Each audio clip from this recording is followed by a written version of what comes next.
টাঙ্গাইলের গোপালপুরে ২৮ জুলাই কৃতী শিক্ষার্থীদের মাঝে পুরস্কার বিতরণ করেন জেলা শিক্ষা অফিসার রেবেকা সুলতানা। শিক্ষার্থীদের উৎসাহ প্রদান, শিক্ষার মান বৃদ্ধি, শিক্ষার্থীর ঝরে পড়া রোধ সহ শিক্ষার সার্বিক উন্নয়ন কল্পে এই অনুষ্ঠানের আয়োজন করেন উপজেলা মাধ্যমিক শিক্ষা অফিসার মোহাম্মদ নজরুল ইসলাম।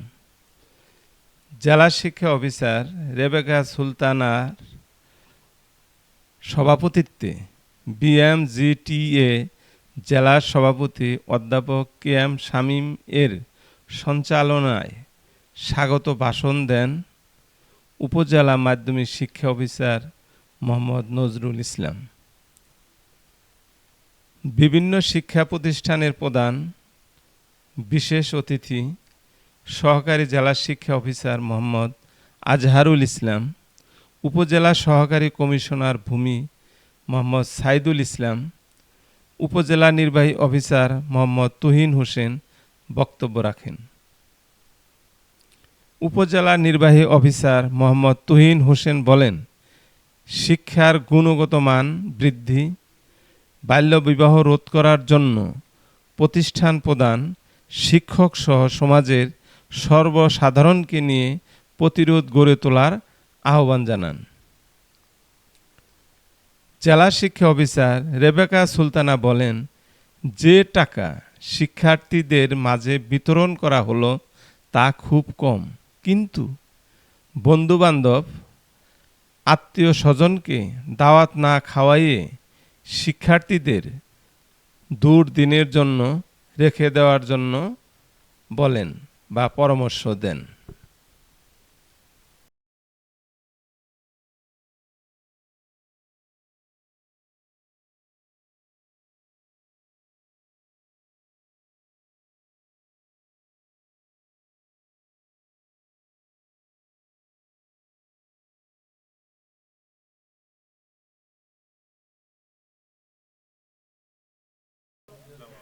জামাতা এবং আমাদের উপজেলা মাধ্যমিক শিক্ষা কর্মকর্তা সহ আমাদের বিভিন্ন প্রতিষ্ঠান থেকে আগত সময়ত প্রধান শিক্ষকবৃন্দ, প্রতিষ্ঠান প্রধানগণ এবং সময়ত শিক্ষকবৃন্দ, সময়ত অভিভাবকবৃন্দ এবং আমার সময়ত কৃতি শিক্ষার্থীবৃন্দ এবং প্রিন্ট ইলেকট্রিক মিডিয়ার সময়ত সদস্যবৃন্দ, সকলকে আমার শুভেচ্ছা সালাম জানাচ্ছি। আসসালামু আলাইকুম। আসলে আমরা অনেকের বক্তৃতা কিন্তু শুনতেছিলাম, অনেকের বক্তব্য শুনলাম, আমার কাছে খুবই ভালো লেগেছে এবং পুরস্কারটা কিন্তু মানে মানুষকে কিন্তু কাজের আগ্রহ বাড়ায়, স্পৃহা কিন্তু তৈরি করে যে ভালো কাজ যাতে আমরা আরও করতে পারি, যাতে নতুন উদ্দীপনা কিন্তু তৈরি হয় এই পুরস্কারের মাধ্যমে। এটা খুবই ভালো উদ্যোগ। কিন্তু যারা শুধু শিক্ষা লাভ করলেই হবে না, ঠিক আছে, এবং শিক্ষা লাভ করতে হবে অবশ্যই দরকার আছে। আমরা যদি এই কোরআন থেকে শুরু করে যে আমাদের যে হযরত মুহাম্মদ সাল্লাল্লাহু আলাইহি ওয়াসাল্লাম, যারা আমরা মুসলিম ধর্মে বিশ্বাসী, হযরত মুহাম্মদ সাল্লাল্লাহু আলাইহি ওয়াসাল্লামের উপরে যে সময় প্রথম কোরআন নাজিল হয় তখন প্রথম শব্দটা কি ছিল? ইকরা, তাই না? ইকরা বিসমি রব্বিকাল্লাযী খালাক, মানে পড়ো তোমার প্রভুর নামে যিনি সৃষ্টি করেছেন। তার মানে কি আমাদের পড়তে হবে, জ্ঞান অর্জন করতে হলে অবশ্যই পড়তে হবে, এটা তো স্টুডেন্টদের অবশ্যই করতে হবে, কিন্তু পাশাপাশি আরেকটা কাজ করতে হবে, সেটা ভালো মানুষ হতে হবে। আমাদের ইসলাম যেটা বলেছে, যতই আমরা বলি যাই বলি লাভ নাই, কিন্তু ভালো মানুষ না হলে কোনো লাভ নাই, সকল কিছু বৃথা, তাই না? আমরা ফুটবলের রাজা পেলের কিন্তু জীবনে আমরা পড়ছি, তাই না? অনেকে পড়ছে এখানে। ওইখানে উনি একটা সুন্দর কথা বলেছেন যে সফলতা নয়, বিফলতা নয়, মানুষ হওয়াটাই বড় কথা, তাই তো?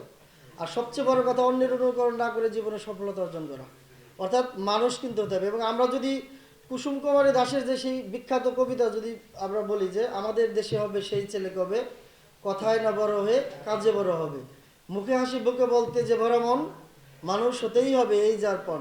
অর্থাৎ আমাদের প্রথমে হলো ভালো মানুষ হতে হবে, তাছাড়া সব কিছু বৃথা। পিবিজিএসআই স্কিম কর্তৃক আয়োজিত এসএসসি এবং এইচএসসি কৃতি শিক্ষার্থীদের উপজেলা মাধ্যমিক শিক্ষা অফিস গোপালপুরকে অত্যন্ত চমৎকার একটি আয়োজন করার জন্য এবং একই সাথে কৃতজ্ঞতা জ্ঞাপন করছি উপজেলা নির্বাহী অফিসার গোপালপুর মহোদয়কে, তিনি ভেন্যু সহ এই অনুষ্ঠান আয়োজনে সহযোগিতা করেছেন। আর সবচেয়ে বড় ধন্যবাদ অডিয়েন্সকে, কারণ আপনারাই এই আজকের এই অনুষ্ঠানের প্রাণ। আপনারা উপস্থিত না হলে আসলে অনুষ্ঠানটি সফল হতো না। আপনারা জানেন যে যে আসলে অর্থ কিন্তু দেখা যায় না, এবং এইখানে যারা আমরা উপস্থিত আছি পিবিজিএসআই যে স্কিম থেকে যে আপনার শিক্ষার্থীদের এই বৃত্তিটি দেয়া হচ্ছে, এই বিষয়টি কিন্তু আমরা অনেকেই এইখানে যারা উপস্থিত আছে অবগত না। তো সুতরাং আজকের এই আয়োজনটি করার অর্থই হলো এই বিষয়টিকে সবার সামনে তুলে আনা। কিন্তু দুঃখের বিষয়, যাদের জন্য আয়োজন সেই শিক্ষার্থীরাই উপস্থিত হয়নি। আর যারা কৃতি শিক্ষার্থী তারা যদি ঝরে যায়, এটি আসলে খুবই বেদনার। আমি মনে করি যে এটি আসলে অত্যন্ত দুঃখজনক। এই যে 25,000 টাকা, আসলে আপাত দৃষ্টিতে মনে হয় কি যে কত আর টাকা, 25,000 টাকা, 10,000 টাকা। কিন্তু দেখেন, একজন শিক্ষার্থী যখন এসএসসি পাশ করে কলেজে যায়, তার ভর্তি হওয়ার জন্য কিন্তু একটা টাকা লাগে, তার শিক্ষা উপকরণ কেনার জন্য কিন্তু টাকা লাগে। অনেক দরিদ্র শিক্ষার্থী আছে, সে কিন্তু তখন এই শিক্ষা উপকরণ কিনা বা ভর্তি হওয়ার জন্য অন্যের কাছে হাত পাততে হয়, তখন কিন্তু একটা বড় সহায়ক ভূমিকা পালন করে।